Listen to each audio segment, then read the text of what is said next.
নিজের চোখে দেখা কিছুদিন আগে একটা জানাজা পড়িয়েছে, খোদার কসম করে বলছে 6:30 ইন্তেকাল করেছে। হসপিটালের বিল দেনেওয়ালা নাই, 4 সন্তান, অ্যাম্বুলেন্সে ঘরে ঘরে আসবে, 1000-1200 টাকার বিল দেনেওয়ালা নাই। কি বুঝলেন? ক্ষণস্থায়ী দুনিয়া। মমিনের কম থাকলেও আমি বলি, কেউ যদি এসে বলে হুজুর একটু দোয়া করেন, খুব পেরেশানিতে আছি, আমি তার হাত চুমু খেয়ে বলি তোমাকে মোবারকবাদ, আল্লাহ তোমাকে ভালোবাসে। পেরেশানি তো মালিক দেয়, এই জন্য এটা রহমত মমিনের জন্য। পেরেশানি দেয় যখন ফেরেশতারা বলে আল্লাহ চাইতেছে চাইতেছে, টাকা পয়সা চাইতেছে, বলে এটা কি?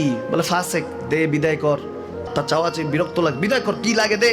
মমিন যখন চাইতে থাকে আল্লাহ আমাকে কিছু লাগবে, যখন একটু করে চায় আমার মাটাকে সুস্থ করে দাও, বাবাটাকে আল্লাহ আমার স্ত্রীকে, আমার আমাকে একটু তৌফিক দাও, চাইতে থাকে মমিন। আল্লাহ বলে যখন ফেরেশতারা দেখে মমিন চাচ্ছে, দেরি করতে পারে না, তাড়াতাড়ি খাজানা নিয়ে দিতে নেবে, আল্লাহ বলে রাখোস না, এত তাড়াহুড়া কিসে? তার চাওয়ার মধ্যে তো প্রেম আছে, একটু চাইতে দেস না।